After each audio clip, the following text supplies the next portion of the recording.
All right, Israel. I'm doing what I can to try to document some of this stuff as we go along. I'm working on this retaining wall trench right here, and I have to dig it out because it's done rained for the last few days, and it's starting to fill back in. It still ain't dried out enough, but I need to get it dried out so I can tamp this thing down and then start putting this rock in. And tamping it down really, really good so we can start getting these layer of blocks in here and this rock in here. I'm trying to document this because I had a few brothers that asked me, Pastor, could you make some videos and kind of document this retaining wall, because we need to do something similar. Also, the other day, I was listening to the Israelite Indeed podcast with Brother Paliyah, and he had Elder Moses on there. Elder Moses and I we have had a couple of conversations, and I still maintain that Elder Moses is a very seasoned man. And I'm glad that he does not run like a lot of people. They're so eager to believe what somebody else says on unfounded allegations, or you get this coalition out there that people want to repeat what somebody else has said, and they're false witness. They're bearing false witness. I have a lot of enemies, and I've learned when you read the letters of Paul, when you read David in the Psalms, if you're going to embark on this way, you're going to have enemies, and the majority of your enemies are going to be they who say that they're in the faith and say that they love Yah. And that's just the way it is. I'm probably going to go over this maybe a little bit later and do a short teaching in my office up here over what's happening, what's transpiring. Because you find out that a lot of people, the reason why they're not blessed today. And that's where I'm speaking about Elder Moses. Elder Moses, immediately after the segment, when he was speaking about Straitway, he goes into 5 tenets or 5 points of wisdom. And you literally cannot, and I mean cannot, refute what the man is saying. He's coming straight from the book. And wisdom, the number one is the principal thing.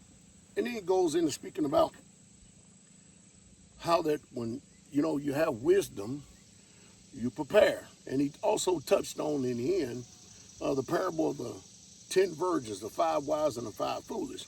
Now, we got the same thing going on today, because for over 20 years, at least online, I've been in this 30-something years, but 20 years online, I have warned people and told people and instructed people what they should be doing. Whether they do it or not is another story, because it's just like the parable of the 10 virgins. 5 are wise, 5 are foolish, and the majority of people in this generation are foolish people, because the men are lazy. They don't want to do nothing, yet they want handouts. America has made people feel entitled, act like that they're owed something, even though they've sown little and bought in little and done little and have attained very little in their lives. But the blessing of Yah, it teaches about the labor and the work of your hands, also wisdom. And if you're going to have anything, you're going to have to see if Yah is with you, see if he will bless the labor of your hands. So I think that y'all to go over and listen to, I'm going to try to listen to the podcast in its entirety today. I enjoy listening to Elder Moses' teachings, and I enjoyed the Israelite Indeed podcast. As a matter of fact, I'm going to try to put a link in it after today down there. But let me get back to this trench here. So, I got this level right here. We got to go around, I got to square up all of this.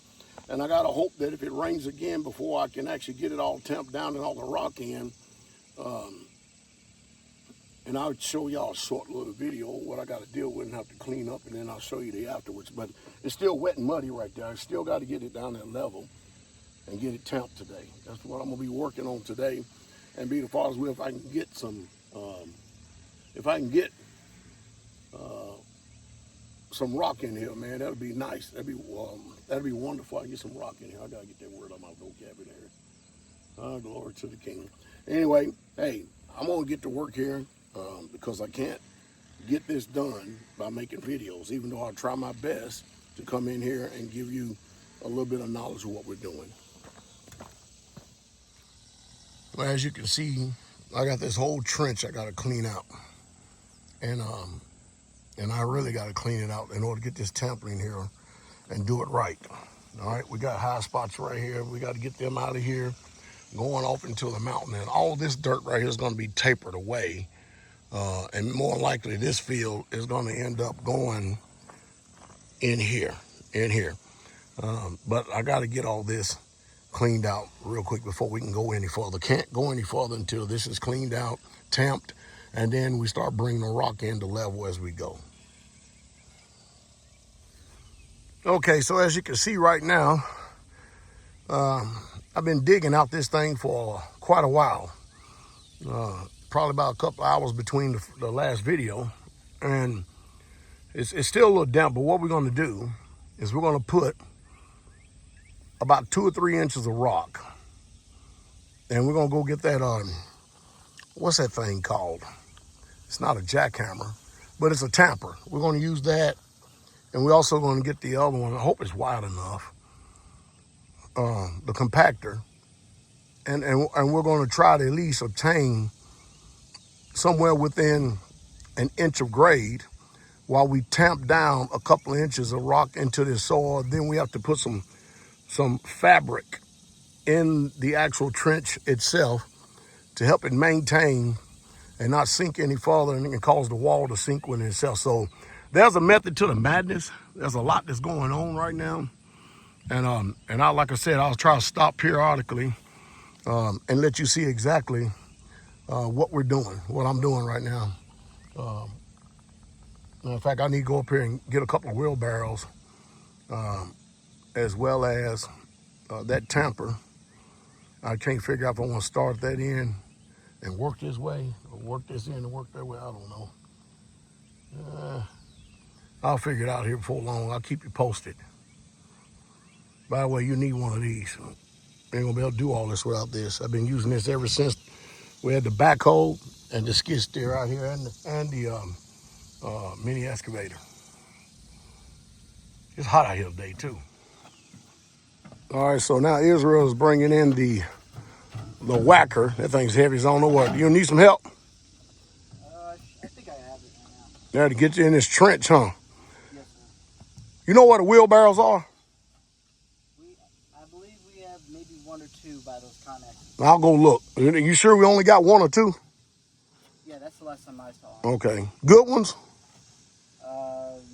I'm not sure. There's more things to run into on the farm. If you look over here, right there. See it right there? Let me see if I go around a little more. Scott is bush hogging some fields right now, but look at this shaft right here. Teacher Shane's already done put this thing back together once, cut it and welded it. Look at that thing. This is kind of, a brand new shaft. Look at that thing though. And you can tell that, this old bush hog works good. It's better than about a shaft because, you can look right here and see where it's been welded. Once right here, and then I think you have one right here.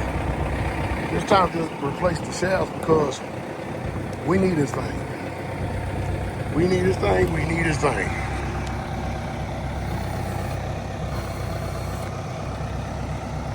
That's our big workhorse right there.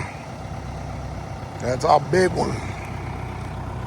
So what's gonna have to happen is he disconnected the PTO from that one that's broke. He's gonna use these 2.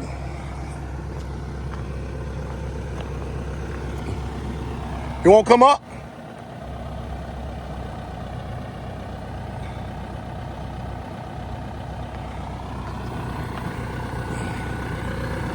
Yeah, that one is not gonna work. So I told him I might as well just pull that up.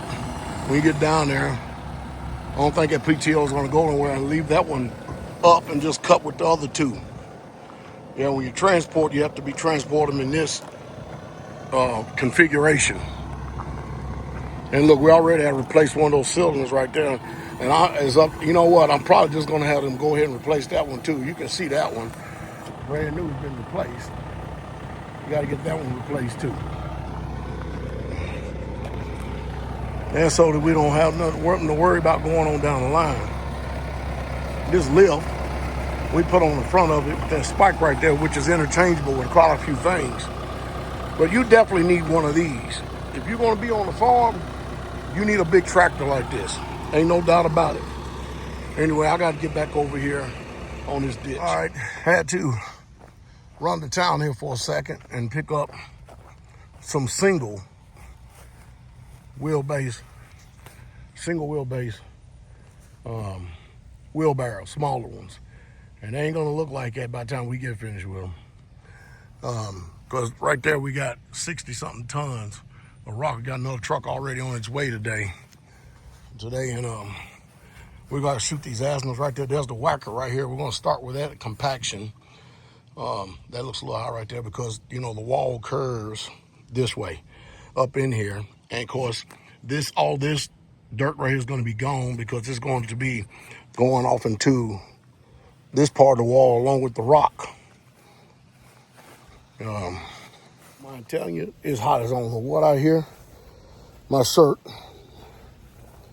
has done been wet and dry 3 times. Hey, did you put that whacker right here? Yes, sir. It's gotten really soft right there, so I'm going to let it dry more. Yeah. What we're going to have to do is we're going to have to get that market paint, and we're going to have to shoot the elevations that are high and low. Yes, sir. We'll use a X1 for low, X1, X2 for low, and a 0, 1, 0, 2 for high. When we know what we're dealing with. Oh, shoot. I'm thinking I'm up here filming him anyway. Well, here's the trench right here. And this is where, when it rained, it brought some runoff, and apparently it's not perking as good right here. And so what we're going to have to do, and what y'all need to do at the same time too, is once you get this footing dug out here, the first thing you're going to do is you're going to put like 2 or 3 inches of rock down. First thing you're going to do is you're going to tamp it. We got a whacker, and we also have a tamper, okay? Electric tamper. First thing you'll do is tamp this thing. And you're going to go all the way down it, and then you take 2 or 3 inches of rock, and you put it on here, and you tamp that whole thing. And then after you do that, you put down the black paper, or not paper, but the black weed barrier, or the barrier that's going to keep the rock from soaking down into the soil. All right, once that rock is finished soaking down in the soil, then you take that rock and level it to the level you want it to be at, and then that's when you're ready to start laying your first block. So we're close. We're not as close we need to be, but we can get there. It's just that we're fighting everything. All right, here's the old dining hall / fellowship hall / cook / the deck for the tabernacle / school / everything. Oh man. So I'm taking up here for a second because I want y'all to see our harvest. Oh, we gotta fix that, man. There's some of our garlics is sitting up here drying out. Check it out. And then we got some down here. All these petals got to be replaced. They're weather bad. But anyway, look at all this garlic. This is our garlic, and we grew. Matter of fact, it looks like it's a lot less. They must have took some. And then over here, those who have been around, that was our first kitchen / dining hall / fellowship hall / church / school / all that. It's being torn down. The whole thing is being torn down. Got replaced by this. And soon, I want to probably turn this place. It's so big in here, I'm probably going to turn this place into a 2-bedroom, a duplex or triplex. 3 bedrooms on each side, possibly 4. Who knows? View of the land. See y'all later.